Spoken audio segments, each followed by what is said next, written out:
देश के उपराष्ट्रपति पद के लिए वोटिंग जारी है। बताएंगे आपको मौजूदा हाल, साथ ही बताएंगे कि क्यों एक युवक इतना हिंसात्मक बन गया कि उसने अपनी ही पत्नी का सिर काट कर ससुराल में रख दिया। नमस्कार, मेरा नाम है मेघा और आप देख रहे हैं द लीडर हिंदी। अब खबरें विस्तार से। देश के नए उपराष्ट्रपति के निर्वाचन के लिए शनिवार को मतदान शुरू हो गया है।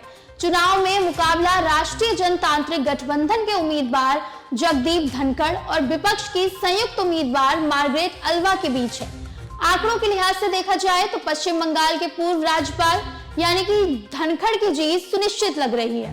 चीन के उकसावेपूर्ण युद्ध अभ्यास के दौरान ताइवान डिफेंस मिनिस्ट्री के रिसर्च डिपार्टमेंट के डिप्टी हेड ओ यांग लीहिंग शनिवार सुबह एक होटल के कमरे में मृत पाए गए। अधिकारियों ने बताया कि मौत के कारण का पता नहीं चल सका है। सेंट्रल न्यूज एजेंसी की रिपोर्ट के मुताबिक ताइवान डिफेंस मिनिस्ट्री के रिसर्च एंड डेवलपमेंट यूनिट के डिप्टी हेड लीहिंग कई मिसाइल प्रोजेक्ट्स पर काम कर रहे थे। आपको बता दें, अधिकारी की लाश दक्षिणी ताइवान के एक होटल में मिली है। इसकी जानकारी ताइवानी पुलिस ने दी है। अधिकारी की मौत के कारणों का पता लगाया जा रहा है। तो वहीं ताइवान इस समय चीनी धमकियों और उसके सैन्य अभ्यास के चलते तनाव और संघर्ष से घिरा है। उसने अपनी सेना, मिसाइल सिस्टम और समंदर में गश्ती जहाजों को सक्रिय कर दिया है और अंतर्राष्ट्रीय समुदाय से आह्वान किया है कि चीन की इस तर्कहीन और गैर जिम्मेदाराना कार्रवाई को रोका जाए। दिल्ली के डिप्टी सीएम मनीष सिसोदिया ने शनिवार को एक प्रेस वार्ता में बड़ा दावा किया। दिल्ली में नई आबकारी नीति पर प्रेस वार्ता के दौरान डिप्टी सीएम ने जानकारी दी। उन्होंने कहा कि नई नीति में दुकान बढ़ाने नहीं बल्कि पूरी दिल्ली में बराबरी पर दुकान बांटने का प्रस्ताव था। उन्होंने कहा कि एलजी यानी दिल्ली के उपराज्यपाल की मंजूरी से ही नई नीति बनाई गई थी। डिप्टी सीएम ने कहा कि सरकार ने एलजी के सुझाव माने थे। मई 2021 में लागू हुई नई आबकारी नीति से पुराने दुकानदारों को लाभ होता। उन्होंने कहा कि जब दुकानों को खोलने की फाइल एलजी के पास गई तो वो अचानक बदल गए। दुकानों की बात पर एलजी ने फैसला बदल दिया। उन्होंने दावा किया कि एलजी ने 2 बार पढ़कर नई नीति को मंजूरी दी थी।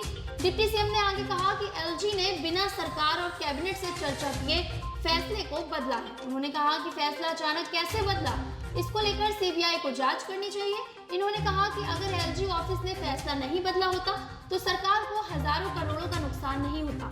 डिप्टी सीएम ने आरोप लगाया कि स्टैंड बदलने से अनऑथराइज्ड एरिया में दुकानें नहीं खुल सकी और कुछ ही जगहों पर शराब की दुकानें खुली, जिससे सिर्फ कुछ ही लोगों को लाभ हुआ। ऐसे में इसकी जांच होनी चाहिए। शिवसेना सांसद संजय राउत की पत्नी वर्षा राउत पात्रचौल घोटाले में पूछताछ के लिए ईडी के दफ्तर पहुंची हैं। ईडी से जुड़े सूत्रों ने बताया कि संजय और वर्षा को आमने सामने बिठाकर पूछताछ होगी। संजय राउत सोमवार तक ईडी की कस्टडी में है। 4 अगस्त को prevention of money laundering act court ने राउत की कस्टडी को बढ़ा दिया था। देश के नामी न्यूज चैनलों में नौकरी दिलाने के नाम पर ठगी करने वाले 2 फर्जी मीडिया कर्मियों को पूर्वी दिल्ली की साइबर थाना पुलिस ने गिरफ्तार कर लिया है। डीसीपी प्रियंका कश्यप ने बताया कि दोनों आरोपियों की पहचान दिलशाद गार्डन निवासी विशाल और दिल्ली से सटे साहिबाबाद निवासी अरबाज खान के तौर पर हुई है। डीसीपी ने कहा कि पूर्वी दिल्ली के मंडावली की रहने वाली एक युवती ने यह शिकायत दर्ज कराई थी।